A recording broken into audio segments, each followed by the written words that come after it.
சமயநல்லூர் ஊராட்சி புதுக்கண்மாய் அருள்மிகு ஸ்ரீ சக்தி விநாயகர் திருக்கோவில் மகா கும்பாபிஷேக விழா நடைபெற்றது. திரளான பக்தர்கள் பங்கேற்றனர்.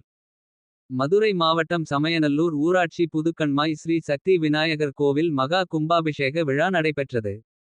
விழாவையொட்டி ரவிச்சந்திரன் சிவாச்சாரியார் தலைமையிலான சிவாச்சாரியார்கள் மங்கள இசை உடன் கணபதி பூஜை தொடங்கி மகா பூர்ணாகூதியுடன் நிறைவுற்ற யாகசாலை நிகழ்ச்சியை நடத்தினர். திங்கட்கிழமை காலை 2ஆம் கால யாக பூஜை நடைபெற்றது. பின்னர் கடம் புறப்பாடு ஆகி அதிர்வேட்டுகள் மேளதாளம் முழங்க திருக்கோவிலை சுற்றி வலம் வந்து கும்பத்தின் மேல் புனித நீர் ஊற்றப்பட்டது. தொடர்ந்து விநாயகர் துர்கை தட்சிணாமூர்த்தி லிங்கோத்பவர் நவக்கிரகங்கள் உள்ளிட்ட பரிவார தெய்வங்களுக்கு கும்பாபிஷேகம் நடைபெற்றது. விநாயக பெருமானுக்கு பால் தயிர் வெண்ணெய் நெய் பஞ்சாமிர்தம் இளநீர் மஞ்சள் பொடி மா பொடி திரவிய பொடி பன்னீர் சந்தனம் உள்ளிட்ட பல்வேறு வகையான அபிஷேகங்கள் செய்யப்பட்டு தீபாராதனை காட்டப்பட்டது. தொடர்ந்து அன்னதானம் நடைபெற்றது. கும்பாபிஷேக விழாவில் ஏராளமான பக்தர்கள் கலந்து கொண்டு சாமி தரிசனம் செய்தனர். ஏற்பாடுகளை சமயநல்லூர் ஊராட்சி புதுக்கண்மாய் கிராமத்தினர் செய்திருந்தனர்.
குடும்பத்தினர் அனைவருக்குமான கலர்ஃபுல் ஆடைகளை கம்மி விலையில் பெஸ்ட் குவாலிட்டியா வாங்கிட லதா சில்க்ஸ் அண்ட் ரெடிமேட்ஸ்.